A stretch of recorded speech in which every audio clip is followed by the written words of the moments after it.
নমস্কার বন্ধুরা, ভিন রাজ্যে ঘরকন্যা একটা ব্লগ ভিডিওতে সবাইকে অনেক অনেক স্বাগত।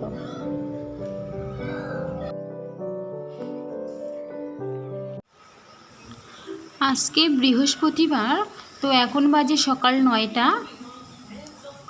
তো দেখো, সকাল থেকে বৃষ্টি হচ্ছে, এখনও খুব বৃষ্টি হচ্ছে।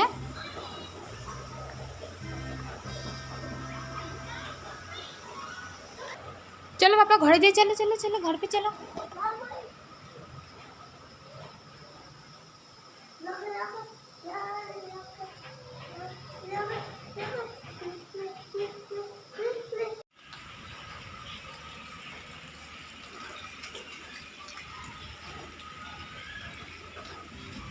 তো আমাদের সকালের খাওয়া দাওয়া হয়ে গেছে। এখন আমি জল ভরছি, মানে আমাদের এখানে তো খাওয়ার জল কিনে খেতে লাগে, আর ইউজ করার জল বোরের জল ইউজ করি, আমাদের বোর আছে। তো দেখো, জল নিয়ে আসছে, 10 টাকা করে একটা ড্রাম নেয় আর কি। তো আমি জল ভরছি।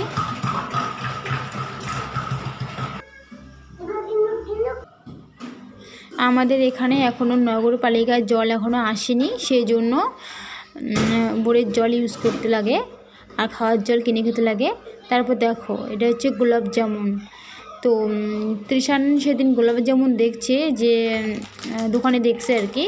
তো ওর তো খুব পছন্দ গোলাপ জামুন, তো সে কিনে দিয়েছিলাম। তারপরে একটা প্যাকেট নিয়ে আসি। তো আমি বলি কি প্যাকেটটা আজকে বানাই, আমি তো ভালো করে বানাতে পারি না। তো প্যাকেট নিয়ে আসলে শুধু প্যাকেটটা ওই যে দুধ দিয়ে গুলিয়ে, তারপরে লাড্ডু বানিয়ে তেলে ভেজে তারপর শিরায় দিলে ব্যাস গোলাপ জামুন হয়ে গেল। তারপর দেখো, আমি গোলাপ জামুনগুলো দুধ দিয়ে মেখে লাড্ডু বানাচ্ছি। লাড্ডু বানানো হয়ে গেছে, বেশি বড় বড় হয়েছে মনে হয়, আরও একটু ছোট করতে লাগতো।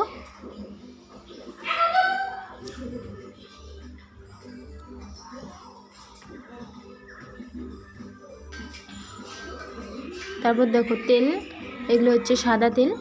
তো সাদা তেল দিয়ে ভেজে নেব।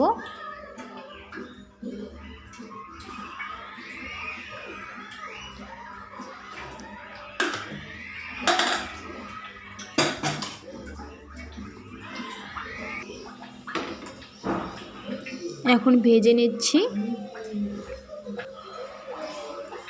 খুন্তি দিয়ে ভালো করে দুপাশে ভেজে নেব লাল লাল করে।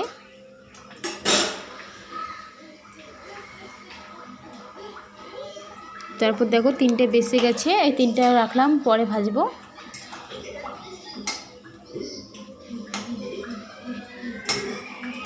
তো ভাজা হয়ে গেছে, এখন নামিয়ে নিচ্ছি।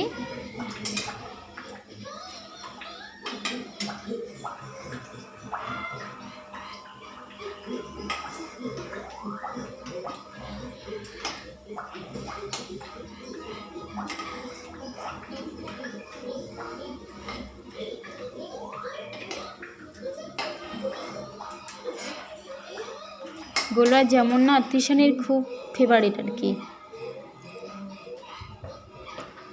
আর বাচ্চারা তো মিষ্টি ভালোই বাসে। তারপর দেখো, শিরার জন্য জল ফুটিয়ে নিয়েছি, এখন চিনি দিয়ে দিচ্ছি।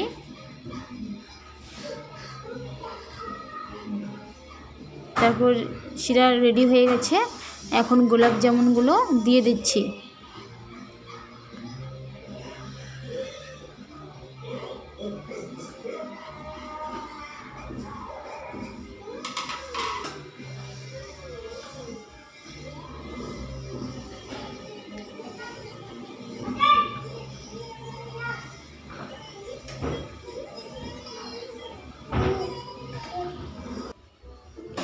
আমি না গ্যাস বন্ধ করতে ভুলে গেছি।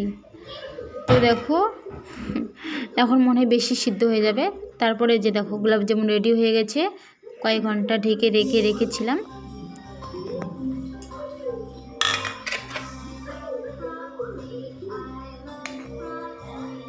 বেশি বড় বড় হয়ে গেছে।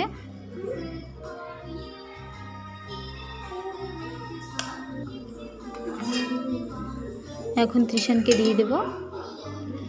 তারপর দেখো আমরা বিকেলবেলা কোথায় এসেছি, এগুলো হচ্ছে কানশিশে, আমরা বলি কানশিশের পাতা, মানে কানশিশের গাছ। তো আমাদের ওখানে তো মোটা মোটা থাকে পাতাগুলো, আর এখানে না পাতাগুলো বেশি চিকন চিকন। আমরা কীভাবে বুঝতে পেরেছি বলো তো, ফুলগুলো দেখে। তো এগুলোর নাকি পাতার চাটনি খাওয়া যায়, তো সেই জন্য তুলে নিয়ে আসলাম। আমি কোনোদিনও খাই নাই চাটনি, তো মাওই বলে কি এগুলো পাতার নাকি চাটনি খাওয়া যায়। তো একদিন ওরা বানাইছে, আমার দিদি মানে বানাইছিল, তো সেই জন্য আমি আজকে নিয়ে আসলাম, আমি বানাবো চাটনি। তো ব্লগটা কেমন লাগলো সবাই কমেন্ট করে জানিও, ভালো লাগলে একটা লাইক করে দিও। দেখা হবে পরে একটা ব্লগ।